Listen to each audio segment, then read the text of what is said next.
প্রেডিটরি জার্নালিজমের বিষয়টা আমরা একাডেমিক মহলে একরকম জানি এই কারণে যেহেতু আমাদেরকে জার্নালে কিছু লেখালেখি করতে হয়, আমার অনেক সময়তে সহকর্মীরা আছেন। কিন্তু প্রেডিটরি জার্নালিজম পার্সপেক্টিভটা আজকে আমরা আলোচনা করলাম সেটি আসলে আমরা জানতাম না।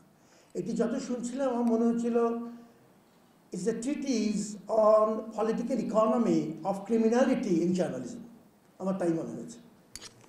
এবং এর ভয়াবহতা আমরা সবাই বুঝি, না বোঝার কোনো কারণ নেই। আরও ভয়াবহ ব্যাপার হচ্ছে যে একটা পর্যায়ে যে এটি ক্রনিক ক্যাপিটালিজমের সাথে যোগ হয়।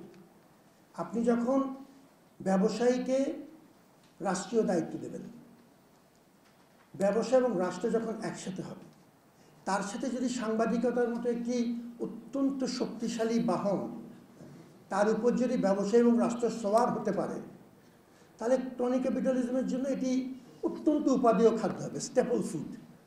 এবং সেই পথে যদি আমরা যাই, তার ভয়াবহতা না বোঝার কোনো কারণ নেই। কিছুদিন তো আমরা এই চক্রে ছিলাম, এর আগেও যে ছিলাম না তা না, এটি লম্বা সময় থেকে চক্রটা হয়তো বেশি বুঝতে পেরেছি। এই চরিত্র এর আগেও ছিল। আচ্ছা, এখন নতুন করে ফিরে এলে কি হবে সেটা আমরা বুঝি। এই জন্যই বলছি যার যার অবস্থান থেকে যদি কিছু অন্তত ভূমিকা পালন করা যায়। পুলিশদের খুব বিখ্যাত একটা উক্তি আছে, আমার অবিকল বাক্যটি আসলে মনে নেই।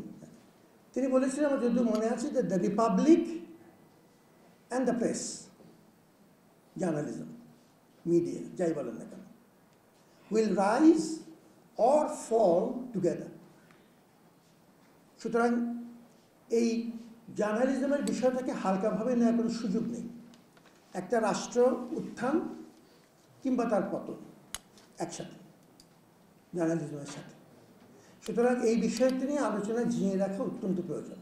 আজকে আমার বিশ্ববিদ্যালয়ে আমার সম্মানিত কিছু সহকর্মী পিআইবির সাথে এই আলোচনাটি করেছেন। আমরা আমাদের ক্ষুদ্র পরিসরে যতটুকু সম্ভব এই ধরনের আলোচনাতে সবসময় পাশে থাকতে চাই, এবং এটি we consider this to be privilege, এবং আমরা সেটি করতে থাকি। এবং তৃতীয়ত আমি কিছু ধন্যবাদ দিতে চাই, মানে সিরিয়াস আই মিন দিস। আমি দলীয় রাজনীতির মধ্যে নেই, সুতরাং আমি যখন কথাবার্তা বলি চেষ্টা করি এখান থেকে বলতে, এখান থেকে না। আচ্ছা, দুটো বিষয়। এক হচ্ছে ফারুক ওয়াসিফ স্রোতের বিপরীতে দাঁড়িয়ে কিছু ভালো লেখালেখি করেছেন, তার উপর অনেক বিপদ ছিল। আমরা যারা তাকে দূর থেকেও দেখেছি এটি আমরা অনুভব করি। তিনি একটি সত্যিকার অর্থে জাতীয় প্রতিষ্ঠানের দায়িত্ব নিয়েছেন। এই প্রতিষ্ঠানটি এত বেশি কম্প্রোমাইজড হয়েছে যে জাতীয় চরিত্র হারিয়ে গেছে অনেক প্রতিষ্ঠানের মতো ওভার দ্য ইয়ার্স। কিন্তু এটি প্রকৃত অর্থে একটি জাতীয় প্রতিষ্ঠান। যদি আপনি রিপাবলিক এবং প্রেসকে মনে করেন যে তার উত্থান কিংবা পতন, এই চয়েসটা একসাথেই হবে, সেই ক্ষেত্রে এই প্রতিষ্ঠানটিকে আবার টেনে তোলার একটি জাতীয় কাজ। আমরা তার জন্য শুভকামনা রাখি।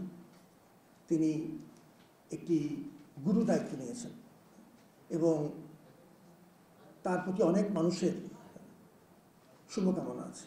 আশা করি তিনি তার কাজে সফল হবেন। তাকে সফল হতে হবে জাতির স্বার্থে, এবং তিনি এবং তার টিমের প্রতি আমাদের শুভকামনা। ঢাকা বিশ্ববিদ্যালয়ের তরফ থেকে আমরা যে কোনো রকম সহযোগিতা যদি করতে পারি, আমরা একসাথে থাকতে চাই।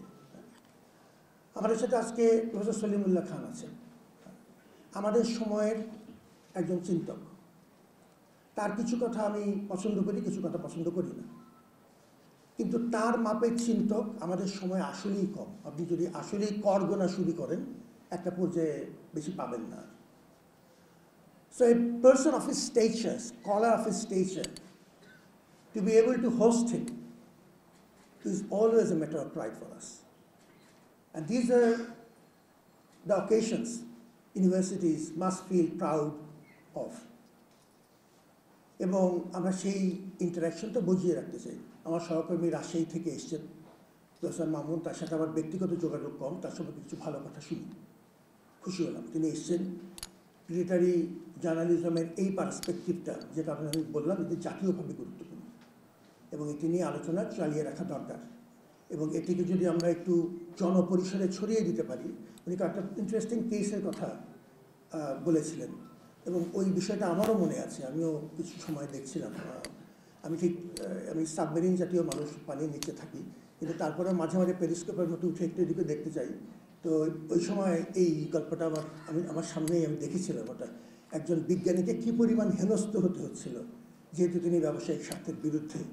তার তিনি যে ইচ্ছা করে অবস্থান নিয়েছেন তাও না, তার সায়েন্টিফিক ফলাফলগুলো ব্যবসায়িক স্বার্থের বিরুদ্ধে গেছে এবং তাকে লিটারেলি অপদস্থ করা হচ্ছিল in a very systematic manner. এই অপদস্থ করার একটা বড় ব্যাপার আছে। You do it in a manner as if this is legitimate. See, so you create a mandate for yourself to do a criminal act, okay, and still pass it on in the guise of journalism. See, বিশাল বিপদ, ফিরে আসতে দেওয়া যাবে না। কারণ এই যে দাঁড়িয়ে আছি, আমার পায়ের নিচে মানুষের রক্ত। So there is no coming back, there is no going back. চেষ্টা করতে হবে। আমার ক্ষেত্রে আমি ম্যান উইথ মেনি লিমিটেশনস, অনবরত চেষ্টা করছি। একবার পরে যাচ্ছে, একটু উঠে দাঁড়াচ্ছি, উপর দিকে একটু বিশ্বাস রাখছি, যদ্দূর পাচ্ছি করছি। আমি আপনার দিকে হাত বাড়িয়ে দিয়েছি কারণ এই ক্ষেত্রে আমাদের ঐক্য ধরে রাখা খুব জরুরি। হ্যাঁ, divisive politics has divided this nation beyond imagination. Maoic politics has done a savagery on the nation of unlimited scale. তা যত দিন যাচ্ছে তত আরো ভালো দেখতে পাচ্ছি।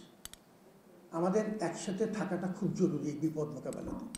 অতএব আমি আপনার দিকে হাত বাড়িয়ে দিয়েছি এবং আমি আশা করছি আপনি আমার দিকে হাত বাড়িয়ে দেবেন এবং এইভাবেই আমাদের একত্রিত থাকা দরকার। এই আয়োজনগুলো আমাদেরকে একত্রিত করতে সহযোগিতা করে।